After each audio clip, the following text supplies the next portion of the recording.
Pranam and Jai Jinendra, everyone. जय जय जय जिनेन्द्र, जय Jinendra Preeti ji. Saurabh Bhai should be joining and he is going to lead today's session. What is the topic for today? He's going to continue the chapter 3 and 4 Okay. from, yeah.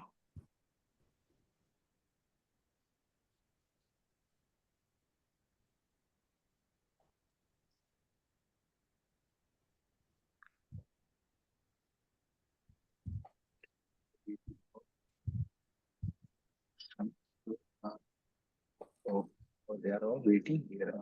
Here.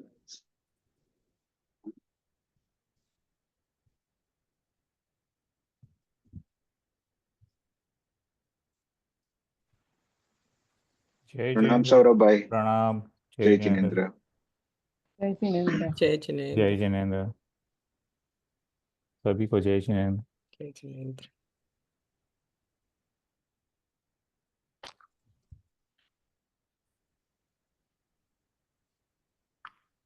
सभी का स्वाध्याय कैसे चल रहा है?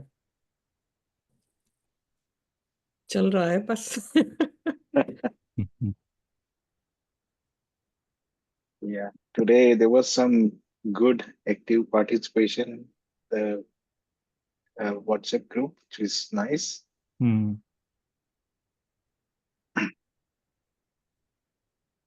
Thanks to Samir Bhai. Samir Bhai posted it. Okay, what was the discussion going? Like, what is the purpose of our life and some like comparison with other religions. He was mentioning that, yeah, like how do we distinguish? So, Very nice. yeah, obviously one of the uh, key distinction is, Jainism is the only religion where everyone can become Siddha, whereas in every other religion you are just you can never be perfect. You are always stuck as bhakta, and as Madam said. So that's why, like, Shilpa been also reminded that Madam, Priya Madam says that हम सिद्ध बनने आए हैं, हमें भक्त बन के नहीं रहना है. भक्त नहीं भगवान बनेंगे. हाँ, भक्त नहीं भगवान बनेंगे. Yeah, that's the kind of discussion that was happening. Very nice. Very nice. हाँ, चलो मंगलाचरण कर लेते हैं, तो then we can wait for a couple of minutes. कोई करवाना चाहेगा? I can do just.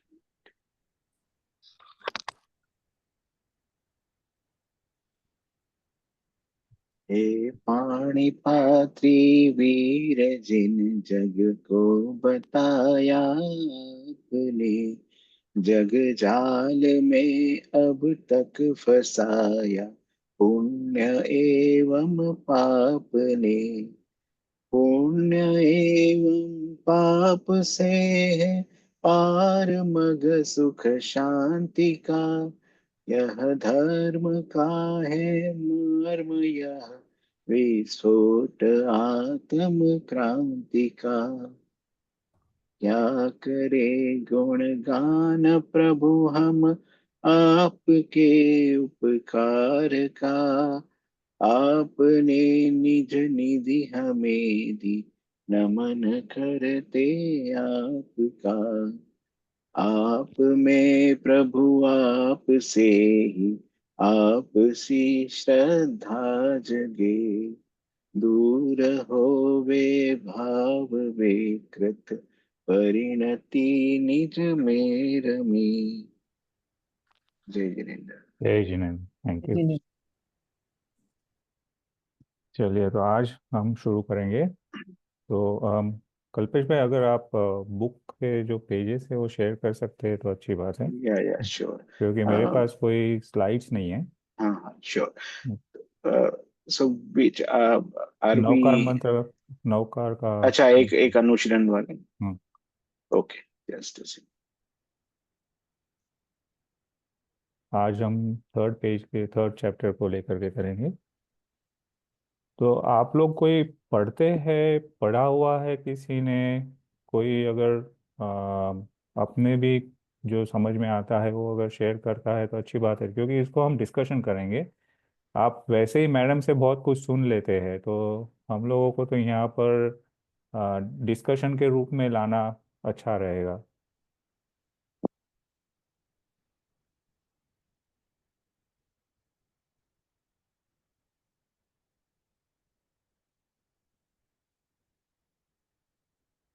कोई कुछ कहना चाहेंगे?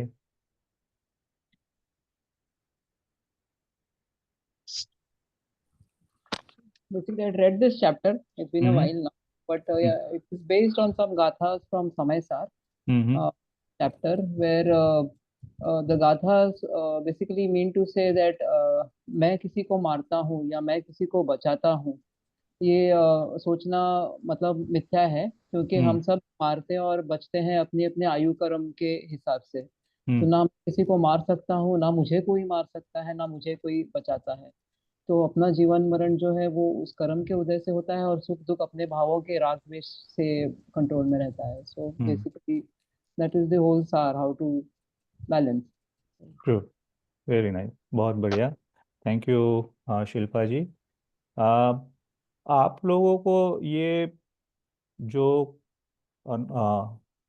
नमोकार एक अनुशीलन, इसकी जो एक थीम बन रही है उसका कुछ ध्यान आ रहा है क्या? ये किस दिशा में हमको ले जाना चाहते हैं?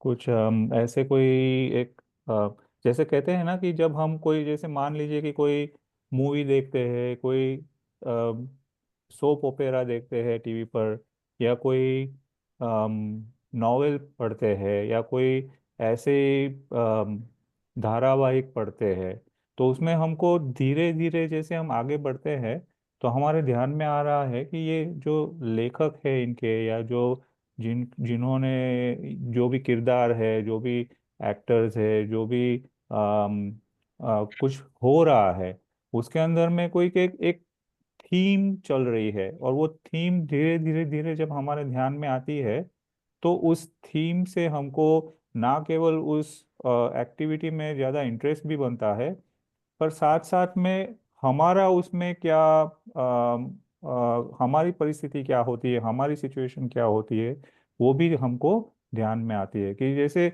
कोई में तो हम ये कहते हैं कि इसकी सीक्वेंस ठीक नहीं है, तो हमारा इंटरेस्ट चला जाता है। कहीं पर जो सीक्वेंस अच्छी लगती है हमको, कि इसके बाद में जो आ रहा है वो हमको एंटरटेन कर रहा है, हमको हमारा ध्यान आकर्षित कर पा रहा है, तो हमारा उसमें लगाव भी रहता है।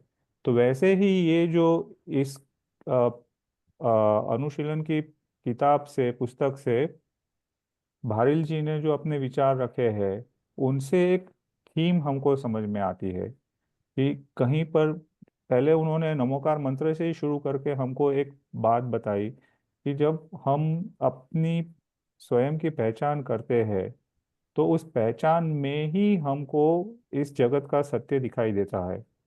और उस पहचान को किस किस तरह से हम कौन से अप्रोचेस से ले पाए, जो हमारे यूं कहिए कि सांसारिक जीवन में जो कुछ भी घटनाएं बनती है, उन सभी का ही एक दृष्टिकोण लेकर के जब हम उसमें अध्यात्म को जोड़ते हैं तो हमको एक नई दृष्टि खुलती है। जैसे पिछली बार आप लोगों ने बहुत अच्छे से सात तत्वों के बारे में पढ़ा। अब मैं उस रिकॉर्डिंग को सुन रहा था तो मुझे ये समझ में आ रहा था कि काफी लोगों का, जिनका स्वाध्याय से या इस प्रकार की चर्चा से ज्यादा जुड़ाव नहीं रहा है, उनके लिए ये थोड़ा सा विषय भारी हो रहा था। तो मुझे ये ऐसा लगा कि हम जो है एक ऐसी एजुकेशन सिस्टम की प्रोडक्ट्स है कि जहाँ पर हमारे सामने जो कुछ भी प्रस्तुत किया है उसको उसी रूप में ले करके उसमें हम कितना उसको याद रख सकते हैं, कितना कंठस्थ कर सकते हैं, कितना उसको मेमोराइज कर सकते हैं, उस पर हमारा थोड़ा सा ध्यान बढ़ता है। तो उसकी वजह से क्या होता है कि जब वो हमारे ध्यान में नहीं रहता है तो हमको ऐसा लगता है कि हमसे कुछ छूट गया है। तो यहाँ पर मैं ये कहूँगा कि परमागम का जो कोर्स कहिए या इसकी जो फिलॉसफी कहिए, वो हमको एक बात बता रही है कि हमको ये सारी जो भी सीख मिल रही है उसको अपने जीवन में अनुभव करना है।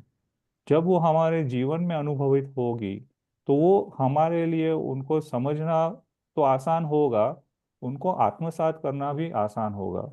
क्योंकि अक्सर हम इन सारी टर्मिनोलॉजी से परिचित नहीं होते हैं। इन सारी जो डिस्कशंस है इनको हम हाई लेवल का डिस्कशन बोल करके छोड़ देते हैं। हम अपनी योग्यता को नहीं जानते हैं या हम अपनी योग्यता को उससे कुछ कम ही मान लेते हैं। तो हम इन सारी चीज़ों से दूर हो जाते हैं। तो मैं आपको ये कहना चाहूँगा कि आपको यहाँ पर तीन चीज़ों का ख्याल रखना है। कि पहली चीज़ ये है कि ये जो कुछ भी बताया जा रहा है उसका मुझे कॉन्टेक्स्ट समझ में आ जाए, तो मेरे लिए ये समझना बहुत आसान हो जाएगा कि यहाँ पर मुझे क्या सीखना है और क्या पाना है। जैसे हम किसी भी को बातचीत में भी हम जब बातचीत करते हैं किसी से, तो हम ये समझ पाते हैं कि अगर कॉन्टेक्स्ट बातचीत का समझ में नहीं आया तो वो बातचीत का कोई भी खुलासा नहीं होगा, कोई भी एक एक उसका छोर नहीं आएगा, उसका कोई एक किनारा नहीं आएगा। और उसमें से जो कुछ भी कम्युनिकेशन हुआ वो मिसकम्युनिकेशन ही रहेगा। तो वैसे ही कोई भी पढ़ाई भी हो, उसका अगर हमको रेफरेंस पता नहीं है, उसका कॉन्टेक्स्ट पता नहीं है, तो पढ़ाई भी हमारे लिए बोझ रूप बन जाएगी और उससे हम कुछ लाभ नहीं ले पाएंगे। तो हमको यहाँ पर भी ये समझना है कि कोई भी पढ़ाई हम करें, किसी भी शास्त्र को पढ़े, किसी भी सांसारिक वस्तुओं को पढ़े, किसी भी अ, ऐसी क्रियाओं को हम जब भी करते हैं, तो उसमें हमको उसका कॉन्टेक्स्ट अपनी दृष्टि से पता होना चाहिए, उसका हमको निर्णय करना है। दूसरी चीज ये हमको तय करनी है कि हमारी उस समय की स्थिति क्या है, हम किस अवस्था में है, कौन सी पोजीशन पर है, क्या हमारी योग्यता है, क्या हमारी कैपेसिटी है, उसका हमको एक ऑनेस्ट एनालिसिस होना चाहिए। और तीसरी ये है कि जो कुछ भी हम इसमें से ये कॉन्टेक्स्ट से हम जब भी पढ़ते हैं तो उसको हमने अपने योग्यता के अनुसार अपने जीवन में उसको ये क्या कहते हैं कि ज्वाइन कर लेना है, उसको इन्वॉल्व कर लेना है। तो हमको वो जो कुछ भी सीख होती है वो सीख हमारे काम आती है। जैसे हम संसार में भी देखते हैं कि बहुत सारी चीजें हमको आती नहीं है, पर फिर भी हम कोशिश करते हैं कि हम उसको सीखें, और सीखने के बाद उसको हम अप्लाई करने की भी कोशिश करते हैं। तो जब एप्लीकेशन हमारी सक्सेसफुल हो जाती है तो हम समझते हैं कि ये हमको आ गया। तो यही चीज हम अध्यात्म को अलग करके क्यों करें? अध्यात्म भी तो हमारा ही एक अंग है, वो भी हमारा ही एक अस्तित्व है। और उस अस्तित्व को समझने के लिए हमको पुरुषार्थ करना होगा अपनी कैपेसिटी के अनुसार। अगर नहीं होता है, कोई चीज नहीं समझ में आती है, तो प्रश्न करें। किसी किन्हीं भी आपके ग्रुप में तो बहुत बहुत सारे स्वाध्यायी भी है, और शिल्पा जी बम्बई से है, वो बहुत कुछ इन्वॉल्व भी करती है, सभी को बहुत कुछ शेयर भी करती है। तो आपके ग्रुप में तो है लोग जो आप एक दूसरे की मदद कर सकते हैं। तो अपनी योग्यता को और बढ़ाने की कोशिश हमको करनी है। इसके लिए हमको अपनी योग्यता का भी अंदाज ऑनेस्टली होना चाहिए, प्रामाणिक रूप में होना चाहिए। तो उसी सिलसिले में आज हमारा जो चैप्टर है जीवन मरण और सुख दुख। तो मैं ये कहूँगा कि आपने जो 7 तत्व पढ़े पिछले बार, तो अब ये 7 तत्वों की एप्लीकेशन यहाँ पर हमको करनी है। आप जन्म मरण की जब बात करते हैं या सुख दुख की बात करते हैं, तो आप कौन से तत्वों में इनको इन्वॉल्व करेंगे, या किस तत्व का आउटपुट है, या किस तत्व के साथ इनका जुड़ान है, उसको कोई बताना चाहेगा? जब जीवन मरण की हम बात सोचते हैं तो हमने जो 7 तत्व पढ़े हैं, इसमें कौन से तत्व इसमें आ सकते हैं? इसमें जीव आश्रव और बंध। जीव और तीनों आएंगे। अभी यूं समझ लीजिए कि संवर, निर्जरा और मोक्ष, ये तीन की तो अम, कहीं पर भी अपेक्षा इस तरह से होगी कि उसका आउटकम वो तीन तत्वों में आना चाहिए, लेकिन ये इनपुट जो जा रहा है वो अभी तो जीव आश्रव बंध की ओर जा रहा है, इशारा कर रहा है। ठीक है ना। तो अब जैसे आपने, हम बहुत बोलते भी है कि ये जीवन का सुख है, मरण का दुख है। हम अपने अनुभव में भी कहते हैं कि हम जीवित रहना चाहते हैं, और उसके लिए हम बहुत कुछ पुरुषार्थ भी करते हैं। और कहीं पर भी हमको कहीं कुछ गड़बड़ लग रही है, कहीं पर कोई कमजोरी लग रही है, तो उसको भी सुधारने का हम पूरा पुरुषार्थ करते हैं। आशा जी का मैसेज है, ज्वाइन नहीं हो पा रही है, हाँ तो या यू कैन प्लीज। हाँ, और अभिनंदन जी भी है। हम्म ओके, ठीक है, तो आई एडिट देम। या थैंक यू। तो कहने का मतलब ये है कि ये जो सब्जेक्ट है ना, जीवन मरण सुख दुख, ये बहुत कॉमन सब्जेक्ट है हमारे दिन के। यूं कहिए कि विचारों में इन्हीं के आसपास हमारे विचार चलते हैं, चाहे हम उसको उन शब्दों में बताए या चाहे उन शब्दों में ना बताए। लेकिन ये जो है, जिसको हम मास्लोस पिरामिड ऑफ, जो पिरामिड जो है मास्लोस का, उसका ये फंडामेंटली एक क्या कहते हैं कि जो फर्स्ट लेवल है वो है। तो पर इसका कनेक्शन आपकी जो फाइनल जो पोल पोजीशन है, स्पिरिचुअल कंटेक्स्ट, आत्मा की दृष्टि से देखे, तो उसके साथ भी इसका कनेक्शन है। पर वो दृष्टि जब तक नहीं आएगी तब तक हम जीवन मरण और सुख दुख को एक अज्ञान भय से देखते हैं कि जीवन है तो सुख है, मरण है तो दुख है।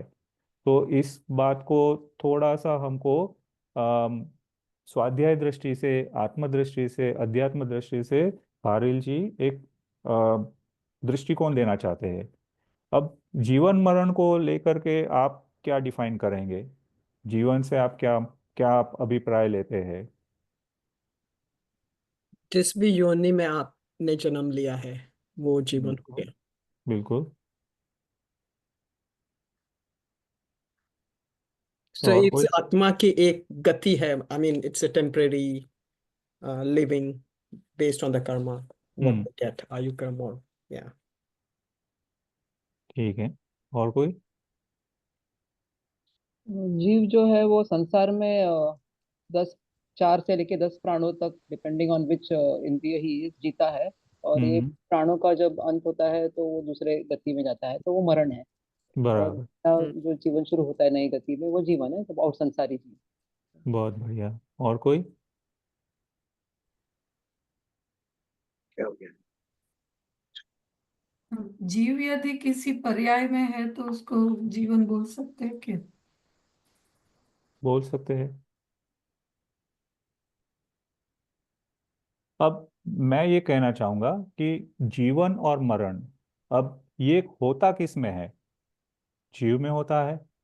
इसीलिए ये शरीर। मतलब ये है प्रोसेस तो जीव का, है ना।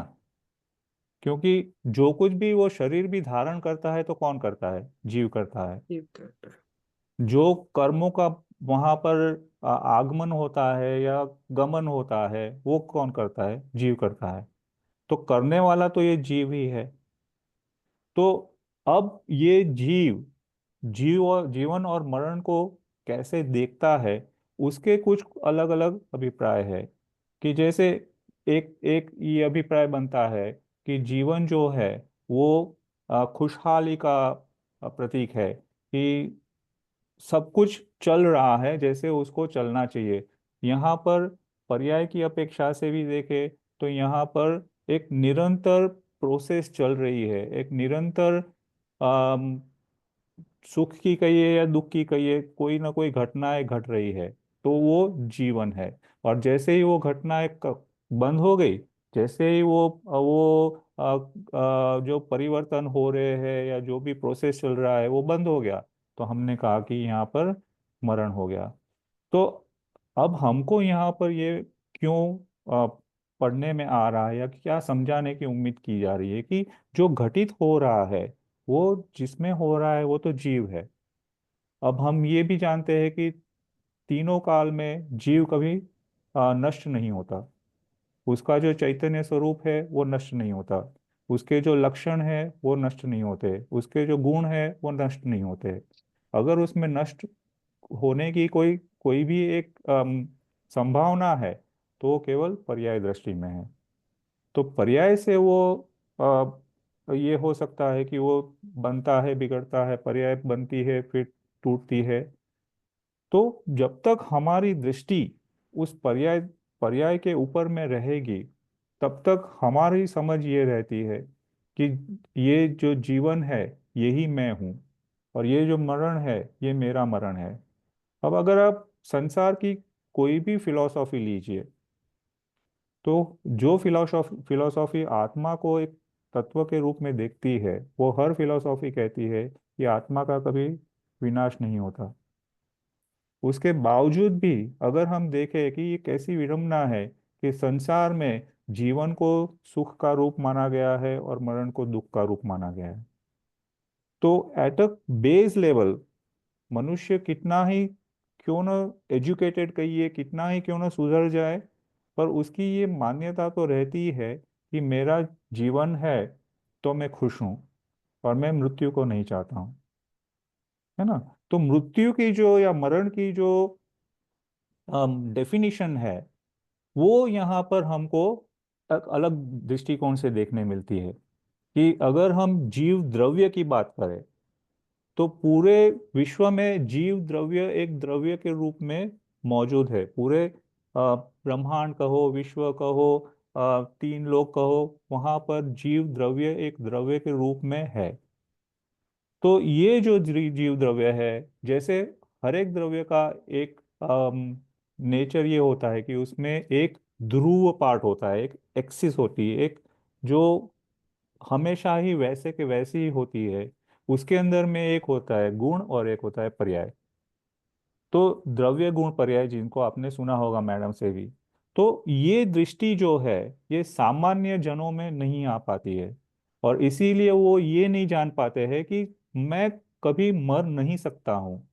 मैं जीवित हूँ, जीवित था और जीवित रहूंगा। अब आप सोचिए कि हम यहाँ पर जो इन्होंने समय सार जी को कोट किया है, कुनकुन देव जी को कोट किया है, तो वो कोट क्या है कि भाई मैं किसी को मारूंगा तो वो मरेगा, मैं किसी को जिंदा रखूंगा तो वो जिंदा रहेगा। माने सारा ओनस मैं लेना चाहता हूँ कि मेरी अगर किसी से दुश्मनी हुई तो मुझे किसी को मारना है, मुझे अगर किसी से दोस्ती हुई तो मुझे उस पर उसको बचाना है। तो मैं करूंगा तो ये होगा। तो ये जो फंडामेंटल फ्लॉ है वो फ्लॉ यहाँ पर हाईलाइट हो रहा है कि जिस द्रव्य को के द्रव्य के रूप में जब है तो उसमें पर्याय तो आती जाती रहेगी। पर्याय के अंदर में जीवन मरण होता है, द्रव्य के अंदर में जीवन मरण नहीं होता है। तत्व जो है, तत्व जो है उस अनुभूति में जब वो ये जानता है कि मैं तो हमेशा से जीवित था, रहूंगा, हूं और रहूंगा, तो उसकी जो दृष्टि है वो अब उसके जो आश्रव तत्व है या बंध तत्व है या संवर तत्व है उसके ऊपर में उसकी दृष्टि और खुल करके जाएगी। अब हम देखें तो हम सभी ये मान तो लेते हैं कि आयुष्य कर्म के होने पर आयुष्य बनता है, आयुष्य कर्म खत्म होने पर मृत्यु आती है। फिर भी हम व्यवहार में इस बात का अनुभव नहीं करते हैं। इसका एक एक सिंपल सा एग्जांपल हम सभी अनुभव में लाते हैं कि हमारी कितनी ही उम्र क्यों ना हो, हर साल हम कैलेंडर में पहले अपनी बर्थ डेट देखते हैं, ये कौन से दिन आने वाली है। हम में से कई लोग ऐसे भी होंगे स्वाध्यायी जो बर्थडे के लेकर के चक्कर में नहीं पड़ते कि भाई ये तो बहुत बार ऐसी बर्थडेट्स आई है। फिर भी एक अंदर में ऑनेस्टली अगर हम अपने आप को पूछे तो एक अंदर में एक छोटी सी तो कहीं चिंगारी होती है कि कोई नहीं तो भी मेरे अपने तो उस दिन मुझे हैप्पी बर्थडे कहे, राइट। अगर अब ये इसमें कोई अच्छाई या बुराई की बात नहीं है, ये एक हकीकत है जो हम अनुभव करते हैं दिन भर। अब उसी के सामने आप ये देखें कि कोई व्यक्ति है, उसको एक ऐसी बीमारी हो गई है जो नाइलाज है, कैंसर हो गया, कोई और बीमारी हो गई, और ये है कि उनको अल्टीमेटम दे दिया कि भाई आपके तो इतने समय के बाद में, इसके बाद आपका आगे आयुष्य नहीं रहेगा।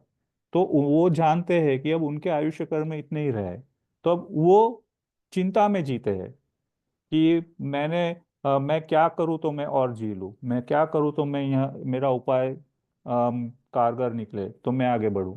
तो देखिए दोनों ही केस में आयुष्य कर्म के तो जो भी बंधन किया है उनका तो सब निर्जरा, उनका तो क्षय हो रहा है दोनों ही केस में।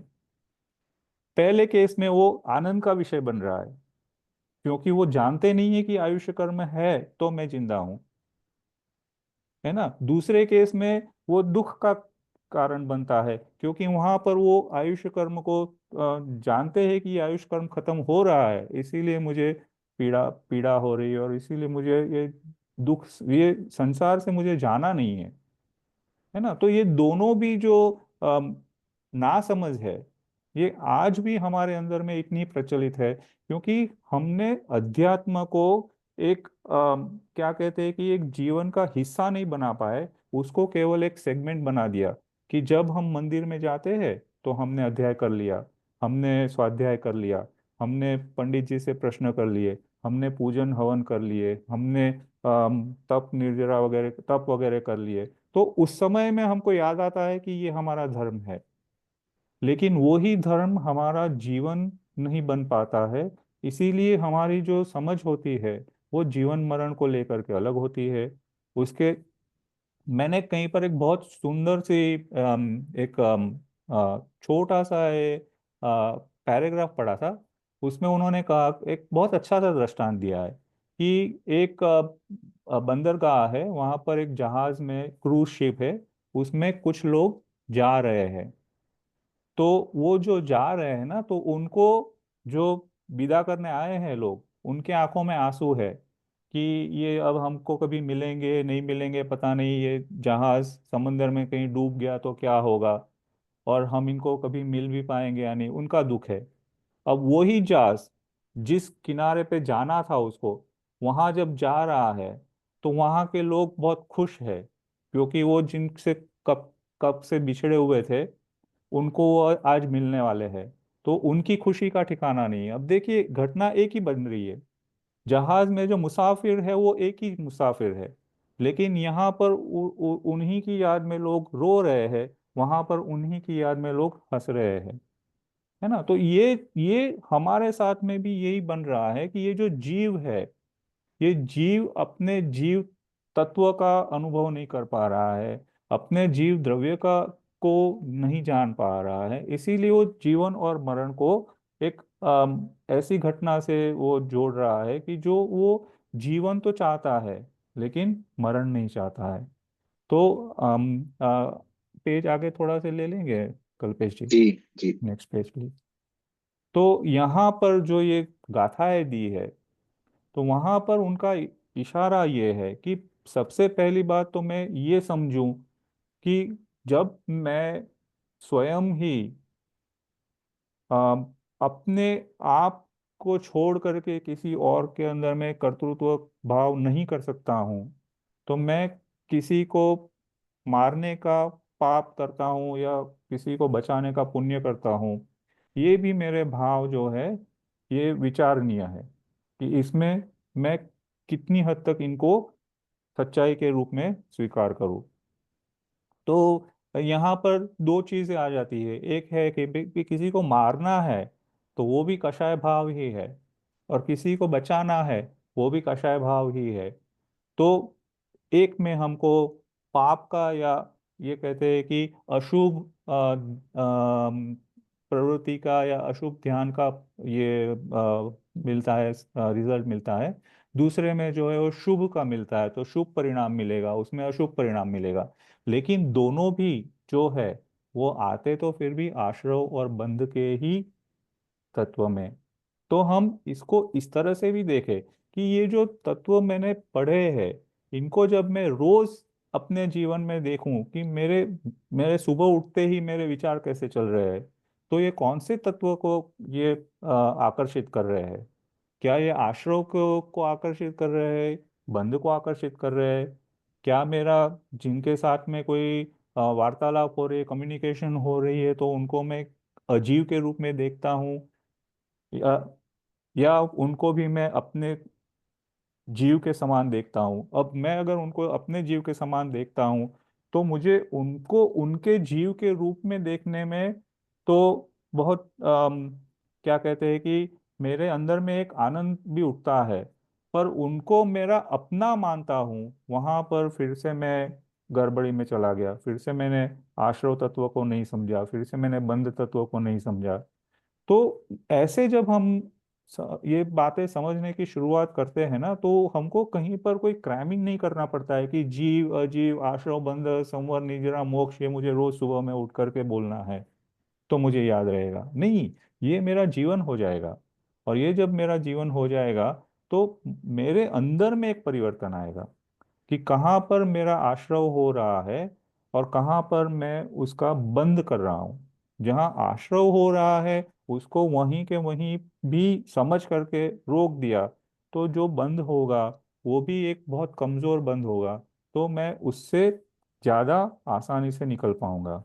अब यहाँ पर उन्होंने इसीलिए अनेकों दृष्टांत दिए। नेक्स्ट पेज पर जाएंगे ना हम, तो वहां पर उन्होंने कहा, पहले से पहली बात ये कही कि हम अज्ञानी जो है वो क्या करते हैं कि ये मरण या मृत्यु को नहीं चाहने के लिए हम जीवन के अलग अलग प्रयोजन करते हैं। कि कहीं पर हम देखते हैं कि आज के जीवन में देखिए, अम, हर देश जो है वो शांति के नाम पर करोड़ों के करोड़ों रुपए वो हिंसा के शस्त्रों में डालता है। उनका ज्यादा से ज्यादा समय जो है वो उसी में जाता है प्लानिंग में कि कैसे हमारी सुरक्षा की जाए। तो जबकि सुरक्षा का जो हेतु है, वो हेतु तो है कि हमको शांति चाहिए। तो अब सुरक्षा में शांति कहाँ से होगी? अगर उस हथियार से, उस लड़ाई से अगर शांति होनी थी, तो इतनी सारी लड़ाइयों की भी कोई आवश्यकता नहीं थी। एक ही लड़ाई हो जाती, सारे लोग शांत हो जाते थे। तो क्यों इतिहास कहता है कि हर कितने समय के बाद में कोई ऐसे युद्ध शुरू हो जाते हैं? तो यहाँ पर वो ये बताना चाह रहे हैं कि हम इस जीवन और मरण की जो व्याख्या है, इसका जो अभिप्राय है, इसी को हम समझ नहीं पाए। इसीलिए हम ये सोचते हैं कि अभी का जो हमारा जीवन है, मनुष्य का जीवन जो है, वो ही हमारा जीवन है। इसकी मृत्यु हो गई, इसके बाद में हमारे बस में कुछ भी नहीं है। तो हमको जो कुछ भी करना है वो अभी इसी तरह से करना है कि इस जीवन को हम जितना भी बचा पाए उतना हम बचाए। इसमें हम जितना अपने आप को सुरक्षित रख पाए, अपने आप को शांत रख पाए, उतना ही हमारे लिए अच्छा रहेगा।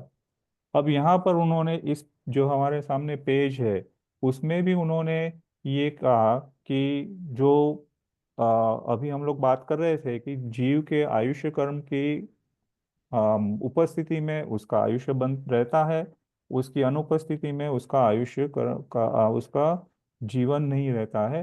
पर जीव तो जीवित ही है। तो यहाँ पर कोई भी जीव किसी और को और कुछ दे ही नहीं सकता है या ले नहीं सकता है। तो आपके मन में एक प्रश्न होगा कि अगर ये सब है कि मैं किसी को मार नहीं सकता हूँ, मैं किसी को जिला नहीं सकता हूँ, तो फिर हमारे यहाँ पर पाप, ये जो हिंसा का पाप कहाँ है? तो हमारा तो जैन धर्म तो ये कहता है कि अहिंसा परमो धर्म है। तो अहिंसा की इतनी बड़ी बात हमारे सामने क्यों रखी? क्योंकि हिंसा तो हम कर ही नहीं रहे। हम किसी को मार नहीं सकते, तो मार नहीं सकते तो हिंसा कहाँ हुई? और हम किसी को बचा नहीं सकते, तो हमारे से दया भाव कहाँ हुई? तो ये प्रश्न होना अ, बिल्कुल जायज है, क्योंकि यहाँ पर ही ये बात हमको सुनने में आती है कि किसी को नहीं मारने पर भी हिंसा कैसे होती है। वो हमको, जैसे आप आगे बढ़ोगे वैसे हमको समझ में आएगा कि आखिर में तो कोई मरे या ना मरे, हिंसा तो हमारे भावों में बनी है। और वो जो भावों में हिंसा क्यों हो रही है, क्योंकि भावों में हमने इन 7 तत्वों को नहीं समझा। भावों में हमने ये आश्रव जो बनता है, ये आश्रव का तत्व क्या है, ये जीव का तत्व क्या है, अजीव का तत्व क्या है, उसकी क्या कैरेक्टरिस्टिक्स है, उसकी क्या कैपेसिटी है, उसकी क्या लिमिटेशंस है, उसकी क्या बाउंड्रीज है, वो हम नहीं जानते हैं। इसीलिए हम सोचते हैं कि मैं कहीं वॉक करने करने जाता हूँ तो मैं ये सोचता हूँ कि भाई रास्ते में है ना ये छोटे छोटे चींटी वगैरह जंतु वहां पर रोड पर चलते हैं, मैं ख्याल करूँ कि उनको मैं नहीं मारूं। अब मैं ये करता हूँ कि उनको नहीं मारने की भावना इतनी मजबूत होती है कि मेरा ध्यान जो है उसी में बटा है कि मैं इनको नहीं मारूं, इनको नहीं मारूं, इनको नहीं मारूं, इनको नहीं मारूं। तो वहां पर एक्चुअल में उनकी जो मृत्यु है, जैसे हम कहते हैं यहाँ पर कहा है कि उनके आयुष्य कर्म के हिसाब से होनी थी, पर वो भाव हमारा राग के रूप में है कि मैं ये करता हूं कि इसका आयुष्य मैं बचा पाऊं। अब मुझे ऐसा नहीं करना है कि मुझे अब बेफिक्र होकर के चलना है, वो भाव तो फिर भी पकड़ा रहना चाहिए, लेकिन उस समय में भी अपनी जो कर्तृत्व बुद्धि है, उस बुद्धि को हमने समझना है कि मेरे मारने से वो मरने वाला नहीं है, मेरे जिलाने से वो जिएगा नहीं, मुझे तो अपने आप को संभालना है। और इसीलिए मैं एक आपको कंसेप्ट देता हूँ कि जैसे हम अपनी हर चीज के जीवन में हर चीज का हम बजटिंग करते हैं, चाहे फाइनेंशियल चीजें हो, इन्वेंट्री चीजें हो, घर की कुछ चीजें हो, बाहर की कुछ चीजें हो, हम सबका बजट करते हैं। तो हमको एक आश्रव बंध का भी बजटिंग शुरू करना चाहिए कि कोई भी क्रिया करते हुए भी मेरे इसमें आश्रव मेरी भूमिका के हिसाब से, मेरी कैपेसिटी के हिसाब से मेरा इसमें कैसा आश्रव हो रहा है। हाँ, जितना भी पाप का आश्रव है वो घटे और पुण्य का आश्रव है वो बढ़े, उतना तो मेरी अभी भी क्या कहते हैं कि मेरी सोच होनी चाहिए, मेरा अप्रोच होना चाहिए, मेरा अभिप्राय होना चाहिए। उसके साथ साथ में भी ये समझना है कि जब तक ये आश्रव शुरू है, चाहे वो शुभ रूप में भी क्यों नहीं है, तब तक मेरे संवर और निर्जरा की जो संभावना है वो थोड़ी सी कमजोर ही है। तो इसीलिए उस दृष्टि से भी हम देखें तो हमको आश्रव और बंध को अच्छे से समझना है। और यही यहाँ पर भी वो यही उनका ओपिनियन है कि आप जीवन और मरण को इन तत्वों के रूप में देखेंगे तो आपको समझ में आएगा कि आपके किस तरह के भाव, किस तरह का अभिप्राय होना चाहिए। Next slide please. तो आगे में वो बताते हैं कि जैसे एक तरह तो हम ये कहते हैं कि अम, कोई हमारे जैसे जो ईश्वरवाद में मानते हैं वो कहते हैं कि ये जो ईश्वर है यही हमारे कर्ता धर्ता हर्ता है, और इन्हीं की अगर हम पूजा करें, भक्ति करें, तो ये हमको इस जीवन में बहुत कुछ उपलब्ध करवा दे, हमारी मृत्यु का भी क्या कहते हैं कि इलाज कर पाए। तो अब हम सुनते भी है कि मृत्युंजय जाप वगैरह ऐसे सब करते हैं लोग, कि जिससे वो चाहते हैं कि उनका जो ये अंत समय है वो और पीछे खींचा चला जाए। तो ये यहाँ पर वो ये कहना चाहते हैं कि वो परिस्थिति बननी तो है नहीं, और जब वो नहीं बनती है तो इन जीवों की श्रद्धा के ऊपर में एक क्वेश्चन मार्क आ जाता है। वो अगर वो ये कहते हैं कि जिस ईश्वर की मैंने इतनी भक्ति की, उन्होंने तो मेरे मृत्यु को टाला नहीं, तो मैं क्या उस ईश्वर की भक्ति करूं या ना करूं, तो ये श्रद्धा का विशेष होता है। वहां पर उस ईश्वर पर राग भी होता है, अगर काम होता है तो राग भी होता है, और अगर नहीं होता है तो द्वेष भी होता है। तो कहने का मतलब ये है कि ये जो राग और द्वेष है, उनका जो अब जो समझना था, उनका जो अनुभव होना था, उसकी उसको तो हमने एक बाजू कर दिया, पर किसी और पर हमने डिपेंडेंसी बता करके उन्हीं के साथ में राग द्वेष कर लिया, क्योंकि वो हमारा काम नहीं कर पा रहे हैं। तो यहाँ पर और एक बात उन्होंने बताई कि जो सेकंड चैप्टर में भक्ति और ध्यान के बारे में बताया था, तो यहाँ पर वो फिर से वही बताना चाह रहे हैं कि भक्ति किन की करे, जो अपने को अपना स्वरूप बताए, अपने को अपना रास्ता बताए, अपने को अपने में ही एक इंडिपेंडेंस बताए, अपने को अपनी ही जो स्ट्रेंथ्स है, अपनी जो शक्तियां है, उनसे परिचित करवाए, उनकी भक्ति करे, क्योंकि वो ही आपको आपके अंदर में जो रहने वाली शक्ति है उससे पहचान करवाते हैं। वो ही आपको आपकी जो रियलिटी जो है उसका सच्चे रूप में दर्शन करवाते हैं। तो यहाँ पर किसी भी संप्रदाय या किसी भी मान्यता या किसी भी दर्शन से कोई क्या कहते हैं कि कोई ये नहीं है कि वो गलत है या ऐसा नहीं करना चाहिए या ऐसा करने वाले लोग अपने हमको उनके साथ में उठना बैठना नहीं है, कि ऐसी कोई बात नहीं है। पर एक बात बताना चाह रहे हैं कि अगर हम सच्चाई को ठीक तरह से समझे, रियलिटी को हम ठीक तरह से समझे, तो हमारे अंदर में उसके अंदर में जो भी परिवर्तन आ सकता है वो हम ला पाएंगे। क्योंकि श्रद्धा हमको जो करनी है वो ये करनी है कि मैं कौन हूँ, मेरा स्वरूप मुझे अनुभव में आए, तो मेरा भगवान बनने का जो मेरी जो कैपेसिटी है, मेरा जो पावर है, वो प्रकट होगा। जब तक वो समझ में नहीं आएगा तो पावर भी कैसे प्रकट होगा। फिर उन्होंने आगे भी कुछ ऐसे एग्जाम्पल्स दिए हैं कि जहाँ पर वो बताते हैं कि भाई हम देखते हैं कि लोग जो है बचने के लिए या जीवन बढ़ाने के लिए दवाइयों का भी उपयोग करते हैं, और कॉस्मेटिक्स वगैरह, सर्जरीज वगैरह उनका भी उपयोग करते हैं। तो यहाँ पर बता रहे हैं कि आप एक क्या कहते हैं कि एक सुप्त अभिलाषा के साथ जी रहे हैं। अगर उन दवाओं में या उन कॉस्मेटिक्स में या उन सर्जरीज में ये पोटेंशियल होता कि आपका जीवन वो बढ़ा दे, तो बात अलग थी। पर ऐसा तो कहीं दिखाई नहीं देता है। हम प्रैक्टिकली देखते हैं कि इतनी दवाइयों के होने के बावजूद भी लोगों की मृत्यु होती है।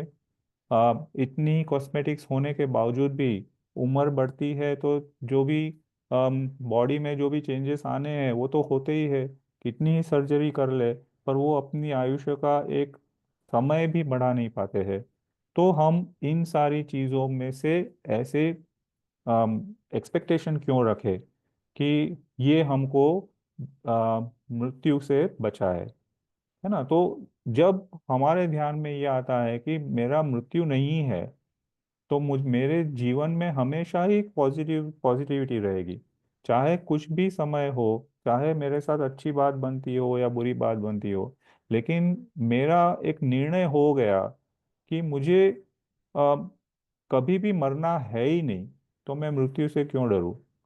मेरी कभी कोई क्या कहते हैं कि मेरे दुख जो है वो मेरा लक्षण ही नहीं है, वो मेरा गुण ही नहीं है, तो मैं दुखी क्यों होता हूँ। मेरे क्या कहते हैं कि राग द्वेष कहो, विलाप कहो, कोई भी नेगेटिव ट्रेट्स आप लेके कोई भी कैरेक्टरिस्टिक्स ले लीजिए, वो आत्मा का गुण है ही नहीं, तो उसको लेकर के क्यों परेशान हूँ, है ना। तो यहाँ पर हमको जब तक उस परेशानी से, उस एंजाइटी से हमको थोड़ा सा भी अम, आ, सुकून नहीं मिलेगा, थोड़ी सी भी शांति नहीं मिलेगी, तब तक हम इस अध्यात्म को नहीं समझ पाएंगे, इस जीनवाणी को नहीं समझ पाएंगे, इस दर्शन को नहीं समझ पाएंगे। तो वो जो कुछ भी होगा वो बुद्धि के स्तर पर तो होगा, लेकिन वो आत्मा के स्तर पर नहीं हो पाएगा। तो ये जीवन और मरण को लेकर है। वैसे ही सुख और दुख की बात है। सौरभ तो भाई, हाँ, क्वेश्चन है, सॉरी। Go ahead. आपने जो दवाई वगैरह की बात की वही पूछना था हम्म। कि समझो अगर हमें ये थोड़ा बहुत भी समझ में आ गया, हम्म। और अगर मुझे कुछ हो रहा है और मैं अब मेरी उम्र में मैं ऐसा बोलूं कि अब मुझे मेडिकल इंटरवेंशन नहीं चाहिए, हम्म। सर्जरी नहीं चाहिए, दवाई नहीं चाहिए, मेरा जो हम्म। भी हो, हम्म। पर समझो अगर घर में कोई बच्चा है, छोटी हम्म। उम्र का है, हम्म। जिन्होंने ये सब अनुभव नहीं किया, जाना नहीं है, हम्म। तो अगर उनके ऊपर कुछ व्याधि आई, हम्म। तो तो उसका क्या करें? तो क्या हम उनके लिए कोई उपाय नहीं करें या? देखिए, पहली बात, आप अगर इस तरह से सोचे कि आपका बिगेस्ट टूल क्या है, आप जिस जिस अवस्था में है, उसका बिगेस्ट टूल, आपकी जो भी कोई एक्टिविटीज है, या आपका जो डेस्टिनेशन है, या आपका जो भी गोल है, उसकी सबसे बड़ा साधन क्या है आपके हाथ में? बॉडी, बॉडी है, राइट? इंद्रिय।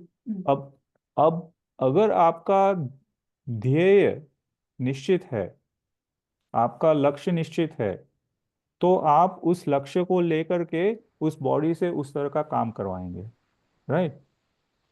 अब मेरा आपसे ये प्रश्न है कि मान लीजिए कि कोई व्यक्ति है, उसके ये ध्यान में आ रहा है कि उसके आंखों की रोशनी धीरे धीरे कमजोर हो रही है, और वो कोशिश करता है कि किसी न किसी तरह से वो रोशनी बरकरार रहे। क्यों?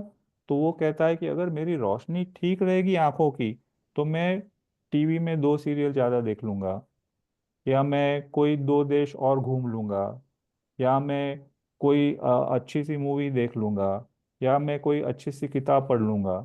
तो आप मुझे बताइए कि उनका वो जो दृष्टि का जो अभिप्राय था कि दृष्टि बढ़ेगी, तो उनके फायदे में है या नुकसान में? तो जो प्रवृत्ति से अगर उनके ज्ञान में वृद्धि हो रही है तो फायदा है। उपयोग पे हाँ, डिपेंड करेगा। मतलब वही वही उपयोग कहाँ है उनका, है ना? हम्म, जैसे मैं ये कहूँ कि जैसे अपने यहाँ पर एक जो 12 भावना है ना, उसमें सेकंड भावना है जो अशरण भावना। तो हम्म, अशरण भावना को लेकर के एक दृष्टांत आता है कि ये श्वेतांबर परंपरा में ज्यादा पॉपुलर है कि एक गांव में एक बहुत पैसे वाले धनी व्यक्ति थे, उनके बेटे को एक बार आंखों में बहुत बीमारी हो गई। अब ये बीमारी ऐसी हुई कि ये बीमारी की कोई इलाज नहीं मिल रहा था। उनके पिताजी के पास इतना धन था कि उन्होंने बहुत दूर दूर से भी वैद्यों को बुलाया, हकीमों को बुलाया, उसका कोई इलाज नहीं मिल रहा था। और वो इतनी पीड़ा दे रहा था कि वो पिताजी, उनकी माताजी, उनकी पत्नी, उनके भाई बहन सभी चिंतित हो रहे थे, और उनसे जितनी भी हो सके वो उतनी सेवा करते थे। पर वो बताते हैं कि कोई भी इलाज मिल नहीं पा रहा था। आखिर में उनके किसी ज्ञानी विद्वान से, या उस समय के मुनि किसी से उनकी क्या है कि उनके दर्शन हुए उनके, और उनके साथ बातचीत हुई। तो उनको ये बात ध्यान में आई कि ये जो आंखों की दृष्टि है, ये तो अपने आप में ही एक निर्जीव अवस्था है, क्योंकि वो दृष्टि भी जब जीव है तो वो दृष्टि उसके उपयोग में है, जीव नहीं है तो वो दृष्टि भी उसके क्या उपयोग में है। तो उनके अचानक से उनके जो अध्यात्म का जो एक कहते हैं ना कि एक अध्यात्म का जो एक हिस्सा था वो जाग गया। तो उन्होंने निर्णय किया कि अगर मैं इस आंख की दृष्टि की जो भी मेरी बीमारी है आंखों की, उससे अगर मैं बाहर निकल पाया, तो मैं दीक्षित हो जाऊंगा। तो ऐसा हुआ कि रात में उन्होंने वो इतना स्ट्रांगली ये निर्णय किया कि सुबह में आँख की जो बीमारी चली गई, और उन्होंने वो दीक्षित हुए। तो वो मतलब वो बता रहे थे इनको, सैनिक महाराजा को, कि संसार में कोई भी आपका नाथ नहीं है, आप किसी के भी शरण में जाओ तो वो आपका कुछ कर नहीं सकता है। आपका शरण केवल आपकी आत्मा एक ही है। आप जब आत्मा को जानोगे और आत्मा में शरण लोगे, तो बाहर की सारी चीजें जो है आपके लिए बेकार हो जाएगी। तो वो कहना ये चाह रहे थे कि ऐसा नहीं है कि उन्होंने दीक्षा का निर्णय लिया तो आंखों की तकलीफ दूर हो गई, लेकिन अब उनको वो तकलीफ तकलीफ के रूप में नहीं दिखाई दी। अब वो अपने आत्मानुभूति में इतने लीन हो गए कि शरीर के प्रति उनका ममत्व छूट गया। अब कोई जीव अगर इस तरह की सिचुएशन में है, और अगर वो ये कहता है कि इस शरीर का जो भी मुझे उपयोग लेना था वो मैंने उपयोग ले लिया, अब मुझे इससे और कुछ अपेक्षा नहीं है, तो मुझे आगे की ट्रीटमेंट नहीं करनी है, तो वो उचित भी है।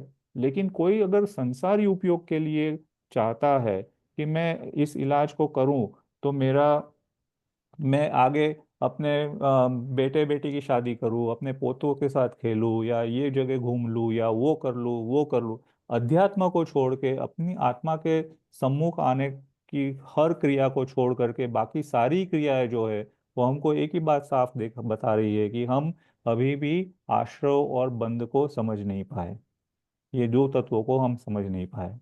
तो इसीलिए अगर आपका निर्णय ये है कि मुझे जो कुछ भी आत्मदृष्टि से समझ में आ रहा है, तो वो मुझे ये बता रहा है कि ये शरीर है या नहीं है, इससे मेरी समझ में या मेरी मेरी अनुभूति में कोई फर्क नहीं आएगा, तो मुझे इसका कोई इलाज नहीं करना है। हाँ, अगर इसका इलाज होने पर अगर उसमें कुछ सुधार आता है, तो मेरी जो ये अनुभूति है, मैं इसको और स्ट्रांग करूंगा। क्यों? क्योंकि तो मेरे पास उतना समय है कि मैं और उतने कर्मों का क्षय कर पाऊं, और उतने कर्मों से मैं अपने आप को हल्का कर पाऊं। तो मेरी जहां पर भी आगे जाने की जो गति है, वहां पर मैं इस जो अध्यात्म को मैं समझ पाया हूँ, इस आत्मा को जो मैं समझ पाया हूँ, ये समझ समझ को मैं और दृढ़ता से आगे कर पाऊं। पर जैसे आपने कहा कि बच्चा है, बच्चा तो क्या मैं कहूँ, आपके पेरेंट्स भी क्यों ना हो, अगर वो इस तरह का सोच नहीं कर पाते हैं, तो उनका इलाज करने में कोई हर्ज नहीं है। वो अपनी मर्जी के मालिक है, वो अपने कर्मों के पैकेज से आए हैं। आपका उनके ऊपर कोई अधिकार नहीं है ये डिसीजन लेने का। उन्होंने अपने आप से जब ये समझे, जैसे वो बच्चा है, वो तो नादान है, वो ये नहीं जानता है। फिर भी मैं आपको कहूँ कि बच्चे के 5 साल की उम्र तक तो ऐसे भी बच्चे होते हैं जिनको अपने पूर्व भाव का स्मरण होता है, क्योंकि उसी समय में ही उनकी बुद्धि अगर इतनी तीव्र हो तो वो पुरानी चीजों को ध्यान में ला सकते हैं। और ऐसे भी बच्चे मैंने देखे हैं कि जिनको ये स्मरण हुआ है, तो उन्होंने संसार के सारे कामों को लपेट लिया। तो ये जो है, ये अभिप्राय के ऊपर में आकर के अटकता है कि हम अपने लिए क्या अभिप्राय रखें। औरों के लिए तो हमको उनकी उनकी जो जैसी जरूरत है, उनकी जैसी सिचुएशन है, उस तरह से ही बिहेव करना पड़ेगा। लेकिन अपने लिए क्या अभिप्राय रखना है, ये हमको समझना है। नहीं, बात सही है, लेकिन हमारा तो खुद के लिए हम निर्णय ले सकते हैं, लेकिन अगर बच्चा अपनी केयर में है। बिल्कुल, तो आप दीजिए ट्रीटमेंट। और यहाँ पर दवाई को बुरा कहने की बात नहीं है, ये भी नहीं, समझ वो लीजिए। बात नहीं, क्योंकि हमने कहा ना कि हम किसी को बचा नहीं सकते, तब से हाँ, मेरे दिमाग में ये बचा सवाल। नहीं सकते माने हमारी कर्तृत्व बुद्धि नहीं होनी चाहिए कि हम्म। हम जैसे आपको मैं कहूँ कि वो बच्चा है, उसको 105 बुखार है। आप अच्छे से अच्छे डॉक्टर के पास जाते हैं, वो कहते हैं कि ये दवाई ले, एंटीबायोटिक लेंगे, वो लेंगे, वो लेंगे। अब 2 दिन हुए, 3 दिन हुए, 4 दिन हुए, वो बुखार 103 तक आता है, फिर 105 तक जाता है। तो क्या आप उस समय में ये सोचेंगे कि मेरी जो एफर्ट्स है वो कमजोर हो रही है, या डॉक्टर्स की एफर्ट्स है वो काम नहीं कर रही है, या दवाई है वो काम नहीं कर रही है? तो इसका मतलब है कि उसकी जो अवस्था है, उस बच्चे की अवस्था है, उसका सारा जो ब्लेम है वो हमने अपने ऊपर ले लिया, या डॉक्टर्स के ऊपर ले लिया, या दवाई के ऊपर ले लिया। अब आप सोचे कि वही डॉक्टर और कोई दूसरा पेशेंट है, वही बच्चा, उसी उम्र का बच्चा है, उसको 105 का बुखार है, उसको वही दवा देता है, और 1 घंटे के अंदर में वो बुखार 98 पर आकर के रुक जाता है। तो अब यहाँ पर पैरेलली देखा जाए तो फर्क क्या है? जो भी कंट्रीब्यूटिंग फैक्टर्स है वो तो सेम है, जो भी सपोर्टिंग फैक्टर्स है, ट्रीटिंग फैक्टर्स है, वो भी सेम है, पुरुषार्थ भी उतना है। तो यहाँ पर कहने का मतलब ये है कि उस बच्चे के जैसा उसका उसकी इम्यून सिस्टम होगी, उसके शरीर की जैसी शक्ति होगी, उसके अंदर में जिस तरह का कर्म की दृष्टि से देखा जाए तो किस तरह का कर्म पैकेज होगा, उस तरह से उसका इलाज होगा, दूसरे बच्चे का दूसरी तरफ जैसे होगा। हमको अपनी कर्तृत्व बुद्धि को संभालना है। यहाँ पर और की दृष्टि से नहीं है कि मैं किसी को बचाऊंगा तो वो बचेंगे, या मैं किसी को मारूंगा तो वो मरेंगे, या कोई मेरे हाथ से मर गया तो भी मुझे ये हो कि देखो मैं इतना जिनवाणी का स्वाध्याय करता हूँ, मैं इतना धर्म में आगे बढ़ता हूँ, फिर भी मेरे से हिंसा हो रही है। तो हर चीज जो है, जो आपको एंग्शियस करती है, वो चीज आपको आत्मानुभूति के लिए बाधक बनती है। जितनी आप सरल हो जाए, जितने आप अपने उस सिचुएशन के अनुरूप हो जाए, अच्छा मेरे से मर गया तो ये इस समय में ये होना था, उन उसका आयुष्य कर्म कम होना था, उसका आयुष्य कर्म खत्म होना था, और मेरा वहां आना निमित्त था। तो मुझे ये खेद नहीं करना है कि मैं पापी हूं, पर ये समझना है कि आत्मदृष्टि से ये जो हुआ, उसमें मेरा तो इतना ही रोल है कि मैंने उतनी केयरफुलनेस नहीं बरती। अगर मैं थोड़ा सा केयरफुल होता तो मैं अपने भाव को रोक सकता था। उसका आयुष्य खत्म होना था तो वो तो होना ही था, अपने भावों को उस निमित्त में बनने में रोक पाता था। पर वहां पर जो कुछ भी होता है, जैसे आम, आप हम तो प्रैक्टिकल बातें भी करें तो दुनिया का मशहूर में मशहूर सर्जन हो, वो कभी ये क्लेम नहीं कर सकता है कि उसकी सर्जरी के हिसाब से ही लोग जी पा रहे हैं। दुनिया का मशहूर से मशहूर वकील हो या जज हो या कोई भी हो, वो ये क्लेम नहीं कर सकता है कि उसी की वजह से उसके क्लाइंट्स बच रहे हैं, क्योंकि वो इन द कोर जानते हैं कि बहुत सारी चीजें ऐसी है जो उनके कंट्रोल में नहीं है, वो उनके कंट्रोल के बाहर की है। और वो बातें जब बनती है तो उनकी जो स्किल है वो उसमें जुड़ जाती है और वो बात बन जाती है। इसीलिए तो हम निमित्त नैमित्तिक बोलते हैं उनको, कि मैं नैमित्तिक हूँ। वो निमित्त आया तो मेरा काम हो गया, अगर वो निमित्त नहीं आया तो मेरा काम नहीं हुआ। पर मैं अगर उस निमित्त को ब्लेम करता हूँ कि तुम नहीं आए तो मेरा काम नहीं हुआ, तो मैं ये बात भूल जाता हूँ कि ये जो सात तत्वों में निमित्त जो है वो तो अजीब है, और मेरा और उसका तो कोई रिलेशन ही नहीं है, हम तो अपोजिट पार्टी में है। तो मेरा कहीं पर जो होना था वो ऐसा था कि जो उस समय में वैसे ही होना था, उस निमित्त को नहीं आना था तो वो नहीं हुआ। मेरा भवितव्य ऐसा था, मेरे कर्मों का पैकेज ऐसा था, उस समय में कर्मों का उदय ऐसा था। तो यहाँ पर हमको वो कर्तृत्व बुद्धि से पीछे लाना चाहते हैं कि मेरे हिसाब से कोई बच रहा है, मेरे हिसाब से कोई जी रहा है, क्योंकि वो हम हमारे अंदर में कभी अहंकार भी खड़ा कर सकता है, राग भी खड़ा कर सकता है, द्वेष भी खड़ा कर सकता है। तो दिस इज, जैसे मैंने कहा ना कि कॉन्टेक्स्ट को अगर हम समझे तो हमारे ध्यान में ये चार चीजें और अच्छे से आएगी कि कॉन्टेक्स्ट यहाँ पर ये है कि जो व्यवहार में हो रहा है उसको नकारना नहीं है, लेकिन कोर लेवल में ये समझना है कि ये व्यवहार में मुझे जो कुछ भी करना पड़े वो मेरी भूमिका के अनुसार, मेरे रोल के अनुसार मुझे करना है। पर अंदर में मैं ये समझता हूँ कि ये जो कुछ भी हो रहा है वो उस समय की जैसी योग्यता है वैसे हो रहा है, मैं उसका कर्ता नहीं हूँ, तो मेरी कर्ता बुद्धि नहीं थैंक यू। है।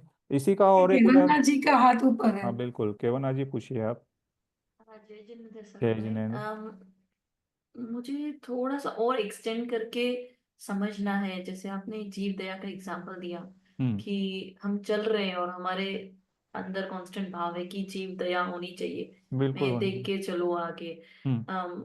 लेकिन उनको बचाने का भाव नहीं, आश्रव भाव एक्चुअली होना क्या चाहिए। जब मैं कुछ भी डे टू डे में जीव दया है तो ऑब्वियसली वो शुभ पुण्य बंध और शुभ शुभ भाव। बंध शुभ में भाव। जा रहा है, हम्म। बट उससे आश्रव बन रहा है, आश्रव हाँ आ रहा बिल्कुल। है।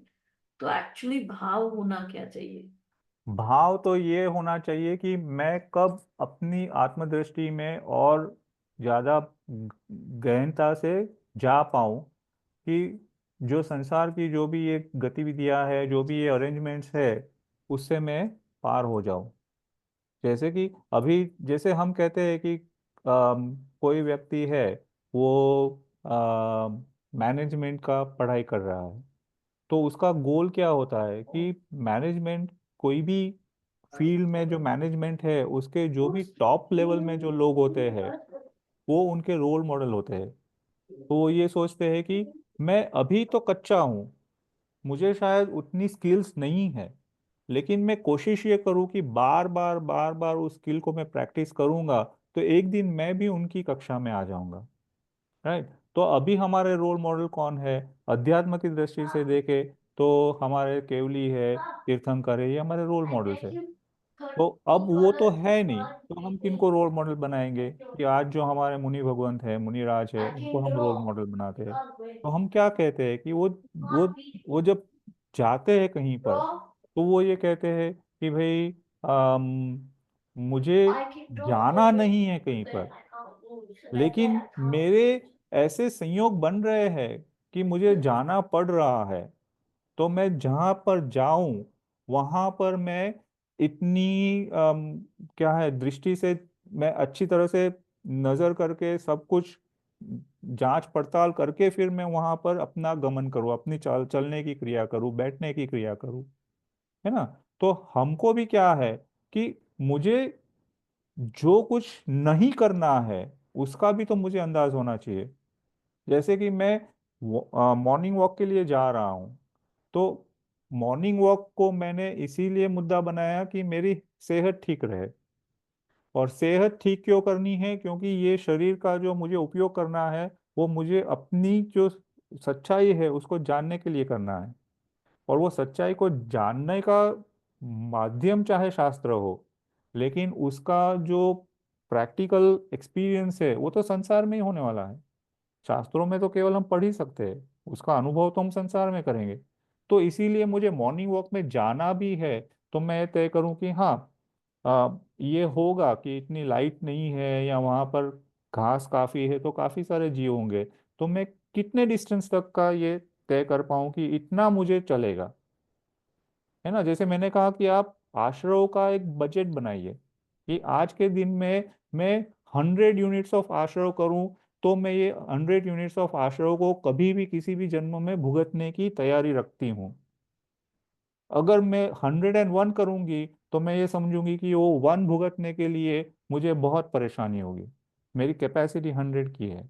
तो जब आपने 100 की तो आप अपनी क्रियाओं में भी ध्यान रखेंगे कि अब जो सहज क्रियाएं है, जो संसार में रहने के लिए जो क्रिया करनी पड़ती है, आपको परिवार संभालना है, आपको काम संभालना है, उसके लिए जो क्रिया हो रही है वो आपकी जरूरत है, वो आपकी अभी की योग्यता है। लेकिन ऐसी भी बहुत सारी क्रियाएं होती है जो इन योग्यताओं के ऊपर भी चली जाती है, जो हमारे राग द्वेष का कारण बनती है। जैसे मैं कहूँ कि मैं गाड़ी में बैठा, अब मैंने निकला, तब मैंने सोचा था कि मुझे मार्केट जाना है, वहां से चीज लेनी है और वापस घर आना है। ठीक है। अब रास्ते में ये हुआ कि कहीं पर मैंने एक बोर्ड पढ़ा कि यहाँ पर एक क्या कहते हैं कि एक रोड शो होने वाला है जो मेरे सब्जेक्ट को इंटरेस्टिंग है। तो मैंने क्या किया कि चलो मैं रोड शो देख लूँ, फिर मैं मार्केट चला जाऊंगा। अब वो रोड शो जाने के लिए मुझे एक दूसरे रास्ते से जाना पड़ा, तो मैंने उतना आश्रय और बढ़ा लिया। अब वो रोड शो में उन्होंने मुझे कुछ ऐसी बातें बताई जो मुझे और इंटरेस्ट करने लगी, तो मैंने कहा कि हाँ, इनको भी मैं समझूं। तो उसके लिए वो मुझे जहाँ ले जाना चाहते वहां चला जाता हूँ। तो मैंने अपने आश्रयों का जो बजट था वो ही नहीं बनाया, तो मैं कहीं पर भी घूमते रहूंगा। और जितना मैं जा रहा हूँ, अब यहाँ पर तो मेरा ध्यान भी है कि मेरे पैरों से कोई जीव कुचले ना। वहां पर कौन सा कंट्रोल है? गाड़ी के नीचे कितने ही जीव मरेंगे। है ना? समझ रहे हैं आप मैं क्या कहना चाह रहा हूँ?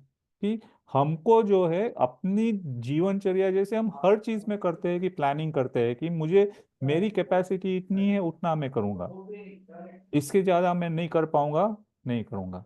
तो वैसे ही हमको भगवान ये कहते हैं कि इन तत्वों को समझ करके हमको क्या करना है, कि इन तत्वों में भी हमको अपनी जो समझ है, अपनी जो आइडेंटिटी है, उसको ढूंढना है। कि अभी मेरी योग्यता आश्रव बंद करने की ही है, अभी मैं संवर निजरा में नहीं जा सकता हूँ, तो उनकी भी मर्यादा क्यों ना करूं? तो इसको हमने कह दिया कि नियम नियम कर लो। तो अब अगर कोई ये कहता है कि आप नियम करो, तो मुश्किल लगती है कि ये नियम करेंगे, भंग हो गया तो क्या होगा। आप उसको एक टेक्निकल टर्म में लेके आइए कि आप आश्रयों का बजट कर लीजिए, बात तो वही हुई। समझ गए? तो ये है कि हर चीज को करते हुए भी हमको ये समझना है कि हमारे भाव तो है वो शुभ में ही रहे। अभी तो हम शुद्ध भाव में जाने की अवस्था में है नहीं, लेकिन शुभ में रहे, माने मेरे अंदर में से ऐसा कोई वाइब्रेशन ही ना निकले जो दूसरे किसी को दुख दे सके। और उसका एक ही रास्ता है कि आप हमेशा पॉजिटिव रहो। और परमागम से मेरी जो मुझे जो प्राप्ति हुई है, वो मैं ये कहूँगा कि उसने मुझे निर्भय बना दिया कि तुम्हारी मृत्यु ही नहीं है, तुम हमेशा ही जन्म में हो, तो किस बात से डरते हो, है ना। तो ये है कि आप इन तत्वों को इस दृष्टि से देखें। जी, thank you, very well Saurabh भाई, एक्सप्लेन। कैन आई या add little bit? I go mean, head, go head. Actually मैंने कहीं पढ़ा था कि जब मुनिराज आदि जो एरिया समिति से चलते हैं चार हाथ हम्म देखकर जमीन पे, हम्म तब उनका भाव ये नहीं होता है कि ये जीव को बचा लूं। उनका हम्म भाव ये होता है कि मुझसे प्रमाद ना हो, हम्म नेग्लिजेंस ना हो। तो हाँ अपन भी जब चले तो हमारा भाव यही होना चाहिए कि मेरे से नेग्लिजेंस ना हो। मतलब हम्म देखिए, आप अगर देख कर चल रहे हो, फिर भी कोई जीव आपके पाँव के नीचे आता है तो आपको बंद नहीं होता है उसका। लेकिन हम्म आप बिना देखे चल रहे हो और कोई एक जीव भी ना मरे, तो भी आपको हम्म कंटिन्यूस उसका आश्रम का बंध प्रमाद की वजह से होता है। हम्म तो the भाव you were saying was not to save anybody but to save yourself from hmm not being pramadi. that, बिल्कुल that is the भाव we should walk with. Very nice, very nice, बिल्कुल। Very nice. मैं आपको एक उदाहरण दूंगा, अभी मेरे ध्यान में आया कि आप आपके घर में है, राइट। अब बाहर में तेज बारिश चल रही है, और आपको कोई ये कहता है, कोई फ्रेंड कहीं से फोन करके कहता है कि आज जो है ना, यहाँ पर एक एक जगह है, वहाँ पर एक बहुत अच्छा शो होने वाला है, तो आप आओगे। तो आप क्या सोचते हो कि ये बारिश में कहाँ जाएंगे, बारिश बाहर में हो रही है, जाएंगे तो भीग जाएंगे, सारी सारी प्रोटेक्शन भी लेकर के भी चले गए तो भी भीग जाएंगे, भीग जाएंगे तो बीमार हो जाएंगे। तो आप बाहर जाने का टालने की कोशिश करते हैं, है ना। तो यूं समझ लीजिए कि आप अभी आत्मा के घर में है और बाहर में कर्मों की बारिश हो रही है, तो आप कब जाना पसंद करोगे उसमें, जहां आपके हाथ में वो चीज है ही नहीं, आपको जाना ही पड़े। अगर नहीं गए तो आपका काम नहीं होगा, तब तो आपको निकलना ही पड़े। लेकिन जहां पर आपको ये लगे कि यहाँ नहीं जाया जाए तो अच्छा ही है, तो आप आपके आत्मा के घर में ही रहोगे, है ना। तो आप ये सोचिए कि मुझे ये करना है तो क्यों करना है, ये मेरी अगर सामाजिक जिम्मेदारी है तो बाय ऑल मीन्स, क्योंकि वो तो करना है, पर उसमें भी राग भाव नहीं है कि मुझे मैंने ये किया, मैं जा कर के लेके आई, आपने कहा तो भी मैंने कर लिया, बाहर में ये सब हो रहा था फिर भी मैंने कर लिया। ये अवस्था थी तो करना पड़ा। इंटरनली जो है वो अभिप्राय ये हो कि ये सब भी करना पड़ रहा है, करने में मेरी कोई रुचि नहीं है, तो जो है आपका वो फोकस आपके ऊपर में रहेगा। जो अभी शिल्पा जी ने कहा प्रमाद, तो ये है कि आपको जरूरत नहीं है तो नहीं करना। Thank you Shilpa ji, thank you Saurabh भाई। थैंक यू शिल्पा जी।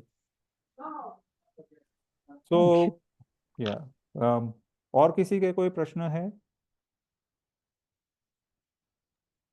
मेरा भी वही प्रश्न था जो शिल्पा शाह जी का था, हम्म बट क्लैरिटी आ गई कि अपने को अपने ऊपर ही ध्यान देना है कि आप अपने भावों में कैसे शुद्धि कर सकते हैं, कैसे सोच सकते हैं। बिल्कुल मेन चीज थी या बिल्कुल। और कोई भी चीज हो आप संसार में, यहाँ पर ये जो एग्जाम्पल्स दिए हैं ना, ये एग्जाम्पल्स हमको वहां पर आकर के लगते हैं कि हम सब इसी में ही प्रवृत्त होते हैं। हम्म आप देखिए कि हमको बहुत बार ऐसा है कि कुछ घर में कोई फंक्शन हो रहा है और सर दर्द अचानक से हो गया, तो हमको दवाई लेनी ही पड़ेगी, क्योंकि हमको फंक्शन की रिस्पॉन्सिबिलिटी भी है।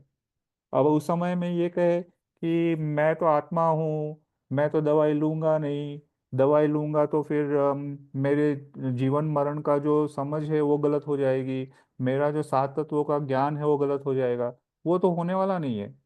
उस समय में वो बात बन रही है और आपको वो लेनी पड़ रही है, पर उस समय में भी अगर आपका भाव ये है कि ये भी एक अ, पर्याय है, ये भी एक इस समय की जरूरत है, पर इसमें भी मेरा मेरा ये राग नहीं है कि इससे मेरे कुछ हो जाए, इससे मेरा भला हो जाए, इससे मेरे अंदर में कोई क्या कुछ बेनिफिट हो जाए, है ना। तो वो जब वो भाव अंदर में नहीं बनता है तो बाहर में जो भी क्रिया हो रही है वो क्रिया होती रहेगी, आप उससे जुड़ेंगे नहीं। तो द्रव्य आश्रव हो सकता है, भाव आश्रव नहीं होगा। द्रव्य बंद हो सकता है, भाव बंद नहीं होगा। और आखिर में तो मुश्किल में मुश्किल तो भाव ही है ना। द्रव्य तो क्या है, वो तो अपनी जगह है, अपने निमित्त से हो रहा है। तो वो उसका तो हमको ज़्यादा कुछ हम करना भी नहीं है हमको। पर भाव जो है फिर वो एक आदत बन जाएगी कि जब भी कोई फंक्शन हो या ना हो, सर दर्द हुआ चलो गोली ले ली, ये हुआ ये कर लिया।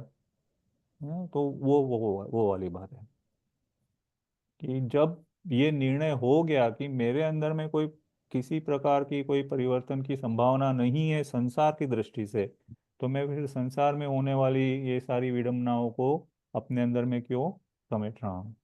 थोड़ा और आगे लेंगे तो आई थिंक कि अ, ये जो चैप्टर है इसको हम इस दृष्टिकोण से देखें कि यहाँ पर सुख दुख कहिए, जीवन मरण कहिए, इनकी हमारा अभिप्राय क्या है, और यहाँ पर जिनवाणी का अभिप्राय क्या है।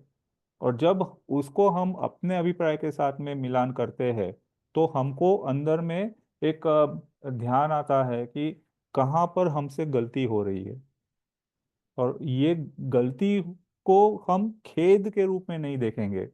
मैं आप सभी को ये बताना चाहूंगा कि जैन फिलॉसफी कहिए या जिनवाणी कहिए, कहीं पर भी वो किसी को भी नीचा दिखाने की बात नहीं करता है। कहीं पर भी वो आपको ये नहीं बताना चाह रहा है कि आप में ये गलती है, आप में ये कमी है। वो तो ये बताना चाह रहा है कि आप इसको इस दृष्टिकोण से देखेंगे तो आपको वो सच्चाई और क्लियरली दिखाई देगी। और जो आपका पुरुषार्थ यहाँ पर कमजोर हो रहा था वो यहाँ पर समझने से और ज्यादा तेज हो जाएगा। तो आप आपके मार्ग में चले जाओगे। है ना? अगर बच्चे को टीचर हमेशा ही पिटाई करे तो बच्चा तो स्कूल छोड़ के भाग जाए। पर वो जब समझ ले कि भाई मेरी कुछ कमी हो रही है, मुझ में कुछ समझने की अपेक्षा नहीं बन रही है, तभी तो टीचर मार रही है, तो वो अपनी जो समझ में गलती हो रही है उसको सुधारने की कोशिश करेंगे। है ना। और नेक्स्ट चैप्टर जो है वो भी इसी के सिलसिले में। अब आप जब ये बुक को पढ़ेंगे ना तो आपको समझ में आएगा कि इसकी सीक्वेंस भी कितनी सुंदरता से उन्होंने तय की है। कि पहले तो उन्होंने हमको पंच परमेष्ठी से पहचान करवाई, और अपनी आत्मा की दृष्टि से पंच परमेष्ठी को पहचान करवाई, और फिर उन पंच परमेष्ठियों की भक्ति कैसे करनी है। तो उसका जो ध्यान हमको लगेगा वो ध्यान अपनी आत्मा पर आएगा। तो भक्ति उस तरह से करे कि ध्यान में आपको सच्चाई नजर में आए। और फिर तीसरा ये क्वेश्चन आया कि भाई अगर ये ध्यान जिस आत्मा का किया है तो क्या उसका जीवन मरण होता है। और अगर उसका जीवन मरण नहीं होता है तो फिर हम संसार में क्यों देखते हैं, अपने अंदर में ही देखते हैं कि हम ही उसमें सहभागी है। क्यों क्यों इस जीवन मरण के पीछे हम दौड़े जा रहे हैं, क्यों हम सुख दुख के पीछे दौड़े जा रहे हैं। तो वो हमारी समझ में आता है। और इसके बाद वाला जो चैप्टर है वो कहता है मैं स्वयं भगवान हूँ। मतलब अब जब ये समझ में आया कि जीवन और मरण को किस अपेक्षा से समझना है, सुख और दुख को किस अपेक्षा से समझना है, तो अब मुझे उस भगवान का स्मरण होता है जिन्होंने मुझे ये रास्ता बताया और जो मेरे अंदर में भी विराजित है ऐसे आत्मा का।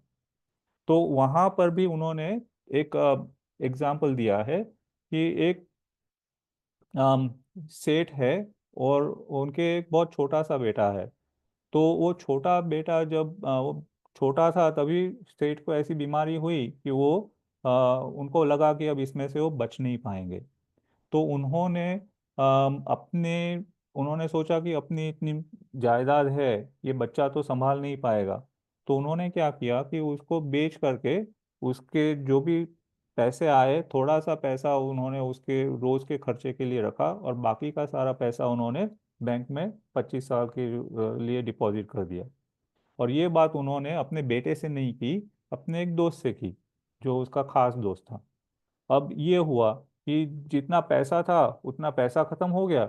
उसके बाद बेटा करे क्या। तो अब जैसे वो थोड़ा बड़ा हुआ तो अपनी पालन पोषण के लिए उसने रिक्शा चलाना शुरू किया। अब वो प्रश्न करते हैं कि ये जो व्यक्ति है, ये बच्चा जो है, ये करोड़पति है या नहीं, है ना। बच्चा नहीं जानता है कि वो करोड़पति है, लेकिन बाकी सब जानते हैं कि ये करोड़पति है। और वो रिक्शा चलाते चलाते चलाते अपना गुजरान कर रहा है। और जब वो 25 साल का हुआ तो वो जो भी डिपॉजिट थी वो मच्योर होने लगी, तो बैंक ने नोटिस डाल दी कि भाई ये जिनका है वो आकर के ले जाए। अब ये तो बच्चा जानता ही नहीं था, वो तो उसमें तो वो देखता है कि ये मेरा नाम है, मेरे पिताजी का नाम है, लेकिन ऐसे नाम वाले तो बहुत सारे होंगे। तो उसको विश्वास नहीं हो रहा था कि उसकी किस्मत में इतना कुछ था। तो अब ये हुआ कि वो जो उनके मित्र थे वो ढूंढते ढूंढते इसको यहाँ पर मिल गए। तो उन्होंने कहा भाई तुम ये रिक्शा विक्शा सब छोड़ दो, तुम्हारे पास तो करोड़ रुपए है, तुम ये क्यों सब कर रहे हो। तो उसको ध्यान में आया कि अच्छा ये जो पैसे वाली बात हो रही है वो मैं ही हूँ। तो उसने कहा कि आपने मुझे पहले क्यों नहीं बताया, तो मैं रिक्शा ही नहीं चलाता था। तो बोले पहले अगर आपको बताते तो आपकी इतनी मेच्योरिटी नहीं थी कि आप इस सिचुएशन को समझ पाओ। आप अब इसको आप इस तरह से देखिए कि इसके अंदर में hidden between the line message क्या है ना। भगवान हमसे ये कह रहे हैं कि तुम आत्मा हो, तुम अनंत गुण के धनी हो। इस संसार की या इस लोक की सारी व्यवस्थाओं में तुम एक ही हो जो जानते देखते हो, एक ही हो जो कॉन्शियस नेचर के हो। तुम क्यों इन सब नॉन कॉन्शियस अनको और ये ऐसे सब पुद्गल आदियों में उलझे रहे। तुम्हारी फिक्स डिपॉजिट वहां पर है कि तुम जब तुम्हें ये अनुभव होगा कि तुम अनंत गुण के धनी हो, तो ऑटोमेटिकली ये सारी चीजें दूर हो जाएगी। तुम्हारी सारी शक्तियां उठ करके खड़ी हो जाएगी और वो तुम्हारे सामने प्रकट हो जाएगी। माने कहने का अर्थ ये है कि हम पोटेंशियली भगवान है, और वो पोटेंशियल भगवान को हम जब तक नहीं जानते हैं तब तक ही हम ये 7 तत्वों में उलझे हैं। जैसे ही उस पोटेंशियल भगवान का हमको ज्ञान होता है, उसका अनुभव होता है, तो इन तत्वों की कोई आवश्यकता नहीं रहती है, क्योंकि वो सब कुछ खत्म हो गया जो करना था। अब यहाँ पर भगवान से हम क्या प्रयोजन मानते हैं। कोई भगवान शब्द का कोई मीनिंग बता पाएंगे। इट्स डिवाइडेड एज भ एंड ग एंड वान, मतलब सुख और ज्ञान वान, हम्म। परिपूर्ण, सुख और ज्ञान से परिपूर्ण को भगवान कहते हैं। मैडम ने बताया था क्लास में, अगर आपको याद हो तो। मेरे ख्याल से जब आप लोग पहले वाला जो सेशन कर रहे थे तत्वज्ञान तत्व वाले में नहीं, उन्होंने ये मतलब ये मतलब कहते हैं कि भगवान जो है, भग और वान ऐसे दो से संधि हुई है। वान माने जो धारक है, और भग का होता है अर्थ ऐश्वर्य, जो ऐश्वर्य का धारक है। अब हम ऐश्वर्य की जब बात करते हैं तो हमारे ध्यान में संसार की जो सारी लब्धियां है, जो सारे धन वैभव है, उनका ध्यान आता है। और यहाँ पर ये कहा जा रहा है कि जो एक ही ऐसा तत्व है, एक ही ऐसा द्रव्य है जो जानता देखता है, जो चैतन्य रूप है, जो सुख का अनुभव कर सकता है, सुख जिसका रूप है, जिसकी अनंत शक्ति है। अब शक्ति की दृष्टि से देखा जाए तो पुद्गल में भी शक्ति है, लेकिन पुद्गल तो जानता देखता नहीं है, वो तो चैतन्य रूप नहीं है। तो एक ही ऐसा द्रव्य है इस संसार में जो जो उस ऐश्वर्य का मालिक है। तो वैसा भगवान मैं हूँ। ईश्वर को नहीं कीधું सॉरी। सुन सो यहाँ पर वो ये कहना चाह रहे हैं कि आपके अंदर में ऐसा ऐश्वर्य है, अनंत शक्ति का ऐश्वर्य है, अनंत सुख का ऐश्वर्य है, अनंत ज्ञान दर्शन का ऐश्वर्य है। आप स्वयं में ही उसके धारक हो, और आप बाहर में क्यों भटक रहे हो। तो हाँ, एक इनिशियल स्टेज में जैसे बच्चा स्कूल में जाता है तो वो कुछ सीखता है कि वो आगे बढ़े, पर अगर वो आगे बढ़ने से अपने आप को रोक लेता है तो उसकी तो स्कूल में कहीं आगे बढ़ने की संभावना ही नहीं बनती है। तो वहां पर अगर वो ये समझे कि इस भूमिका में मुझे इतना करना था, अब मुझे आगे की भूमिका में इससे आगे बढ़ना है, इससे आगे बढ़ना है, तो वो एक दिन एक सफल स्कॉलर बन पाएगा, तभी एक ज्ञाता दृष्टा बन पाएगा। तो वैसे ही हमारे लिए भी वो यही कह रहे हैं कि आप भी इस ऐश्वर्य के धारक है। पोटेंशियली आपके अंदर में वो ज्ञान है कि आप इसका अनुभव कर पाए, आप उसका अनुभव नहीं कर पाते हैं और आप बाहर में भटकते हैं, दूसरों से अपेक्षा करते हैं कि वो आपको उस वैभव का दर्शन करवाए, उस वैभव से परिचित करवाए, उस वैभव का अनुभव करवाए। तो वो तो होने वाला नहीं है। तो इस तीन चार अलग अलग दिशाओं से उन्होंने इसी बात को स्पष्ट करने की कोशिश की है कि भगवान आप बने, आप हो, और यहाँ पर आपका बनने का प्रयोजन है। तो आप जानते नहीं है कि आप भगवान हैं, इसीलिए आपको बनने की बात कही है। अगर आप जान लेते हैं तो बनने की तो कोई संभावना नहीं है। तो this is how I would suggest कि आप जब ये बुक को पढ़े तो आप अध्यात्म को उसमें लाइए, आप सात तत्वों को उसमें लाइए, आप कर्मों से जो कुछ भी सीख पाए उनको यहाँ लाइए। तो आपको ध्यान में आएगा कि यहाँ पर आपके सामने जो कुछ भी खुल रहा है वो एक इतना इंटेंस मटेरियल है, इतनी इंटेंस इंफॉर्मेशन है, इतना इंटेंस डायरेक्शन है, जो आपको डेफिनेटली आपके जीवन में परिवर्तन लाने में हेल्प कर पाएगा। किसी का कोई प्रश्न है तो कर सकते हैं, otherwise we I am done with this 2 chapters.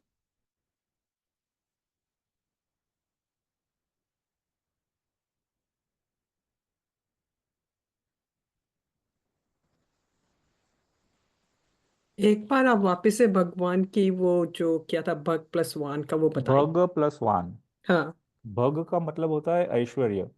ऐश्वर्य। तो जो ऐश्वर्य का धारक होता है वो भगवान। अब जैसे हम, अगर हम प्रैक्टिकली भी देखते हैं तो हम जिनको भी हम भगवान के स्वरूप में देखते हैं तो हम उनका स्वरूप कैसे बताते हैं।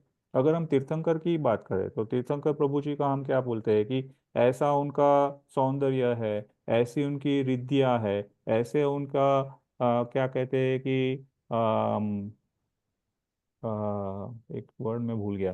तो उनकी इतनी शक्ति है कि सर्वशक्ति से सर्वशक्तिमान जो भी इस तीन लोक में है उनसे भी ज्यादा उनकी शक्ति है। तो हम ऐसे उनको याद करते हैं, मतलब ये शरीर की जो रिद्धि है उनसे हम याद करते हैं। तो व्यवहार में, वचन में तो वही आएगा, क्योंकि वचन में जो है भाव प्रकट नहीं हो पाता है, वचन में जो अनुभव है वो प्रकट नहीं हो पाता है, तो उसमें तो वैसे ही आएगा। पर वो ही अगर हमारा एक्सपेरिमेंटेशन होगा, वही हमारी एनालिसिस होगी, तो जो सच्ची बात है ना वो हम पकड़ नहीं पाएंगे। तो हम कहेंगे अच्छा ये महावीर भगवान को हम इसीलिए याद करते हैं क्योंकि उनके कान में खिले टूके थे तो वो विचलित नहीं हुए थे। तो हम उनको उस दृष्टि से देखने की कोशिश कर रहे हैं जहां उनकी शक्ति का हमको प्रमाण मिल रहा है। जबकि वो ये कह रहे हैं कि आप अपने आत्मा की दृष्टि से देखो तो आप में भी वही शक्ति है, पर वो शक्ति आप प्रकट नहीं कर पाते हो क्योंकि आप उसका अनुभव नहीं कर पाते हो, इसीलिए ऐसे है ईश्वर है।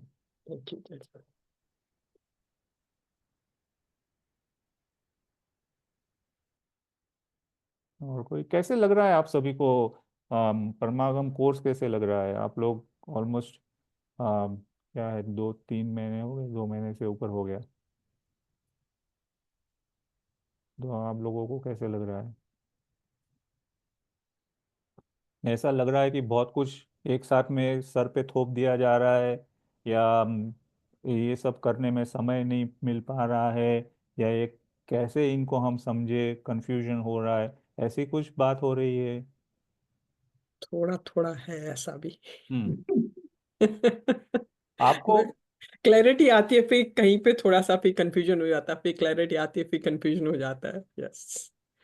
ये बहुत अच्छी बात है कि आप उस नतीजे पर तो पहुंचे कि आपको क्लैरिटी हो रही है और फिर भी कंफ्यूजन हो रहा है, तो एटलीस्ट आप अपने साथ में, अपने साथ तो प्रामाणिक है ना। तो अब ऐसा है कि केवल ज्ञान है वो 3 शब्दों में भी इस संसार की खूबियों को बता सकता है, और अनगिनत शब्दों में भी वो इस बात को जाहिर नहीं कर सकता है ना। तो वो कंफ्यूजन रहेगा, लेकिन वो कंफ्यूजन का सॉल्यूशन भी उसी में ही है। कंफ्यूजन में ही कंफ्यूजन का सॉल्यूशन है। तो जितना आप उसमें और इसीलिए मैं ये कहता हूँ कि आप जो है ना, इनको स्वाध्याय के रूप में नहीं देखिए, माने एक फॉर्मल एजुकेटिव सिस्टम के रूप में नहीं देखिए।